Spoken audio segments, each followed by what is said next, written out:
Oi, meu nome é Sérgio Borges, eu sou arquiteto e especialista em arquitetura corporativa. A gente vai entender um pouquinho da história da arquitetura corporativa.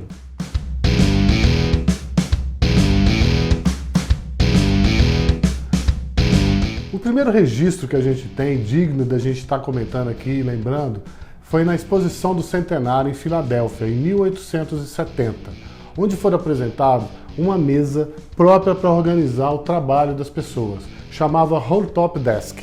Nessa mesa, era uma mesa com desenho bem clássico, onde tinha várias gavetas, vários locais para você organizar material, guardar os produtos, documentos e tudo, caneta, todo o material de trabalho que as pessoas tinham. Foi a primeira tentativa de se organizar próprio para o espaço de trabalho. Nascia ali a estação de trabalho, a mesa privada. E aqui a gente já vê como a tecnologia sempre influenciou o espaço de trabalho. Lá para 1880 chegaram as primeiras máquinas de escrever. Essas máquinas eram volumosas, eram grandes, pesadas. Não tinham como usar essas máquinas nas antigas roll-top desks lá que foram inventadas lá atrás. Então o espaço começou a mudar e a mesa começou a ter que se adaptar para aceitar esse tipo de equipamento em cima da mesa. No futuro, a tecnologia vai continuar influenciando sempre a mudança do espaço de trabalho. Lá pela década de 1910, Frederick Taylor começou a trazer a obsessão pelo controle, pela qualidade e pela eficiência nas equipes. Então eles começaram a colocar as pessoas trabalhando juntas, no meio, sendo supervisionadas com seus gerentes, diretores, em salas fechadas em volta. Então cargos de menores importâncias, como datilógrafos, secretárias, aquele pessoal que fazia ali o back-office do escritório, ficava no meio do espaço. Então ali você começou a observar amplos espaços abertos, com os chefes, a chefia toda olhando de cima. Então você imagina a situação, a gente está no início da tecnologia do ar-condicionado ainda, não era todo lugar que tinha ar-condicionado, ainda estava se instalando ainda. Você tinha as pessoas que fumavam muito, então imagina aquele ambiente, as pessoas fumando, barulho de datilografia, o pessoal digitando máquina, aquela confusão, aquele caos. Ali eram os escritórios. Então Frederick Taylor, ele deu a direção para esse conceito.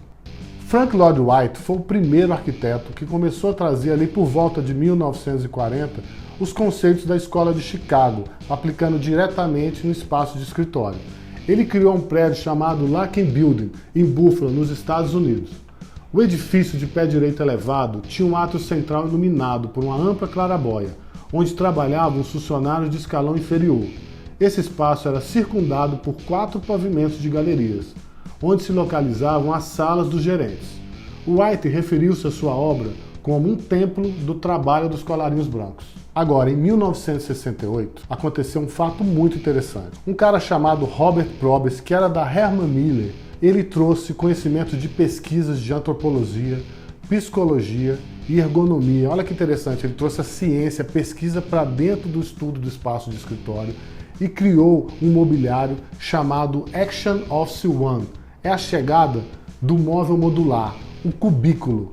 Ali nasceu o cubículo naquele momento, que ficou sendo utilizado durante muito tempo e até hoje a gente vê empregado em muitos escritórios. O cubículo ele veio como resposta à necessidade de aumentar a privacidade e o controle individual do espaço dos usuários, permitindo ainda a separação de espaços de diferentes tamanhos, de acordo até com a hierarquia. Ali chegaram os novos sistemas modulares, os novos equipamentos demandando mais espaço.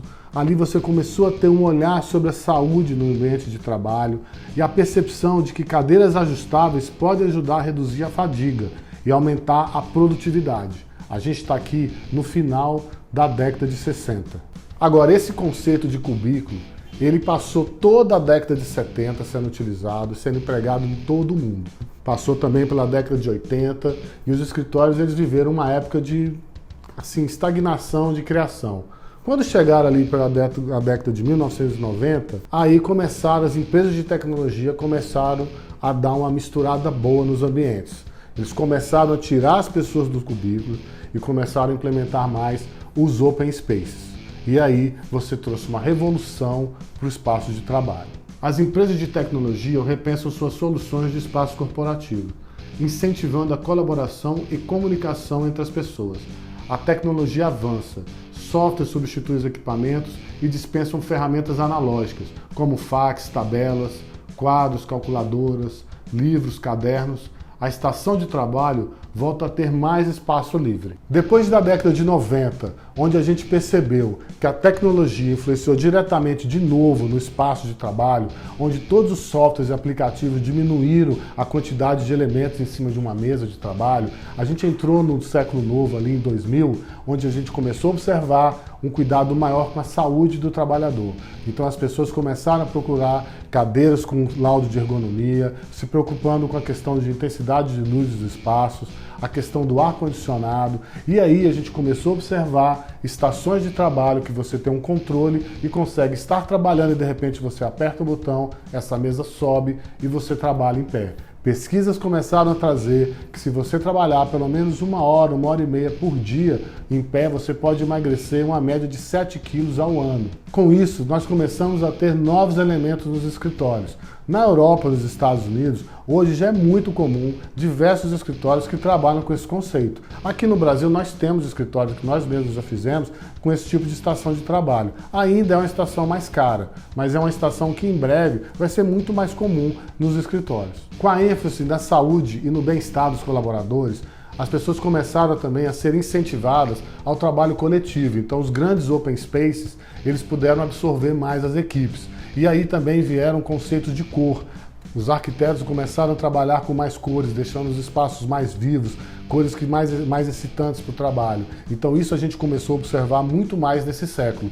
Isso originou-se nas empresas de tecnologia, principalmente na Google. É muito comum, as pessoas falavam assim, o estilo Google. Então a Google ela fortaleceu e trouxe mais esse conceito para os espaços, permitindo que as pessoas pudessem levar até os seus pets para o escritório, transformando o ambiente numa questão mais parecida com a sua casa. As cores escuras e sóbrias deram definitivamente espaço às cores vivas e vibrantes. A busca na relação do espaço de trabalho com o conceito do conforto de casa se estabeleceu ali. E aí cabe a gente falar um pouquinho quais são as vantagens do espaço aberto nos escritórios.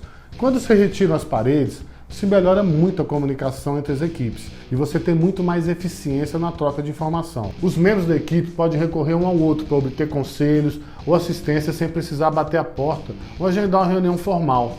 Você tem flexibilidade, o número de pessoas nas equipes pode mudar radicalmente em um curto período de tempo.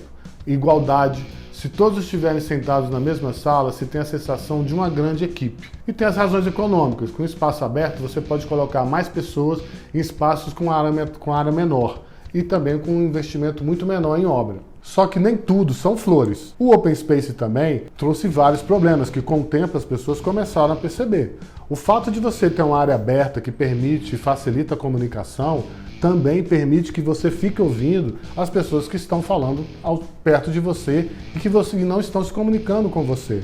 Isso gera um ruído de fundo e começou a incomodar muitas pessoas. E você acabou também perdendo a sua privacidade.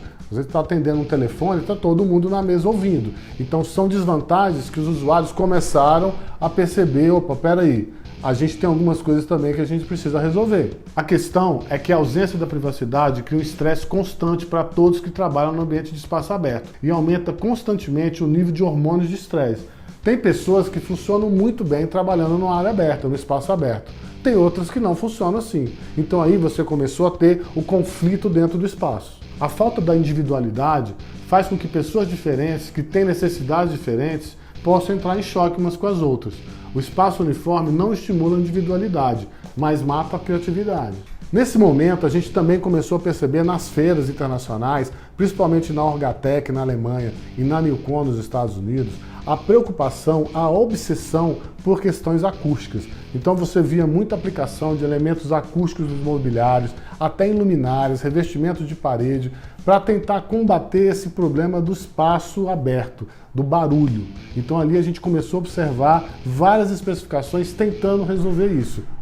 E aí vem os ajustes. Então a gente começou a procurar, os arquitetos começaram a oferecer áreas específicas para uma pessoa poder se reunir, conversar com outra pessoa, ou até sozinho num ambiente mais reservado, apesar dessa pessoa trabalhar no open space. Então espaços de convivência entre as áreas de estações de trabalho foram começando a ser inseridos, permitindo a interação entre os colegas nas áreas abertas. Mesas para reuniões em áreas abertas, os chamados meet space, foram disponibilizados para os colegas se reunirem, sem muita privacidade, mas um pouco já isolado da estação de trabalho. Aí você começa a ver o estudo da arquitetura corporativa reagindo aos problemas. O Open Space ele é uma solução muito legal, mas aí começou a trazer vários outros problemas. E aí as soluções foram chegando para atender esse Open Space. Porque as pessoas não querem voltar para os escritórios antigos, onde tudo era fechado, eram pequenas salas, ninguém se via. As pessoas precisam dessa relação com seus colegas. Então também a gente não quer voltar para aquele ambiente com várias salas fechadas. Então começaram a surgir as soluções. Esses espaços que permitem que você levante e vá fazer uma conference call ou participar de uma videoconferência numa área reservada. Pode ser numa cabine para uma, para duas, para três pessoas, que não precisa estar usando uma sala de reunião. Recentemente eu fui ao Vale do Silício e visitei várias empresas. As mesmas empresas que revolucionaram o uso do espaço de escritório lá atrás, que criaram os grandes espaços abertos, essas mesmas empresas estão voltando agora e criando áreas de trabalho coletivo. Então você tem áreas separadas que grupo de 10, de 15 pessoas trabalham juntas e produzem juntas, isoladas dos outros colegas. Eles começaram a observar que dentro das empresas era muito comum times de 5, 6, 8 pessoas que mais se interagiam. E começaram a pensar em soluções que pudessem permitir que essas pessoas pudessem trabalhar de forma isolada das outras, mas entre elas juntas, e pudessem produzir juntas. Então isso também começou a trazer novos conceitos para os espaços. Dessa forma, você até perde a colaboração com o time macro, mas aquele time que produz junto, ele tem uma eficiência muito melhor. E foi aí que chegaram os coworkings, onde pegaram todos esses conceitos e uniram no mesmo espaço. Então você vê até empresas diferentes trabalhando debaixo do mesmo teto. Então ali a gente onde chama um grande laboratório. Na verdade, os coworkings são um grande laboratório para os espaços corporativos, onde várias experiências foram implementadas, muitas deram certo e muitas deram errado. E disso tudo você vai observando o que dá para se aproveitar e o que vai se evoluindo no espaço de trabalho. Dos coworkings começaram a se observar muito mais essa experiência de ter mais liberdade com o espaço de trabalho.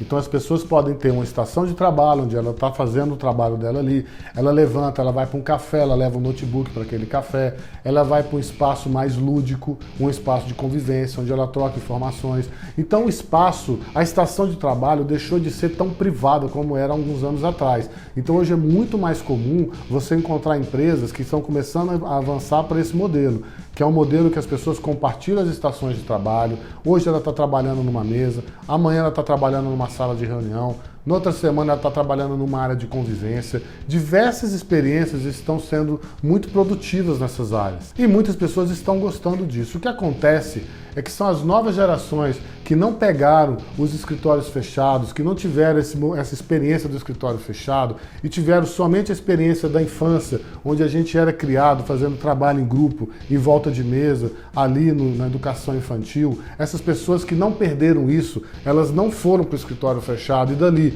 elas já estão chegando nesse ambiente onde o espaço é aberto, a comunicação é mais livre, onde você não tem a tua mesa fixa. Essas pessoas estão conseguindo ter uma experiência muito mais produtiva do que os profissionais sêniores que passaram por espaços fechados e tem muito mais dificuldade de trabalhar num ambiente muito aberto, muito solto, onde ele não tem aquele espaço que tem a foto da família dele, que tem o documento dele que ele deixa de um dia para o outro. Porém, a gente tem observado muito isso. E agora, com o advento da pandemia, a gente observou mais isso ainda, das pessoas poderem ter espaços de área de trabalho mais livres, onde você trabalha segunda, quarta e quinta-feira no escritório, e terça e sexta você trabalha em casa, então você compartilha as estações de trabalho.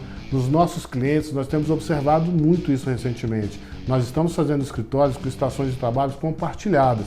Então as pessoas estão tendo uma área muito mais livre de trabalho. E isso está impactando diretamente a produção nessas empresas. Agora, o que a gente observa é que são as novas gerações que têm muito mais facilidade de absorver esse conceito do que os profissionais sêniores. E isso é natural, a gente vai estar acompanhando esse processo. Nós, arquitetos de arquitetura corporativa, temos a obrigação de pesquisarmos, de viajarmos, de entendermos o que está acontecendo, trazer novos conceitos e sempre averiguar o que você fez. A gente sempre volta nos clientes para ver se o que a gente fez está funcionando. Porque nós temos que entender o momento que nós estamos na arquitetura corporativa. Isso aqui foi um brevíssimo histórico que eu fiz para entender um pouquinho da história da arquitetura corporativa. E agora nós estamos vivendo esse momento. É um momento de transição. Nós temos que entender esse momento, estudar e trazer as soluções para os nossos clientes da melhor forma possível, visando sempre a performance no trabalho. E lembrando sempre o seguinte, a gente sempre busca espaços melhores para pessoas melhores. É isso, pessoal, esse foi um brevíssimo histórico da arquitetura corporativa. Vamos falar mais para frente sobre outros temas que a gente está trazendo, neuroarquitetura, biofilia, que é justamente a evolução da história da arquitetura corporativa. Acompanhe as nossas redes sociais, onde você vai estar se atualizando sempre mais sobre esse tema.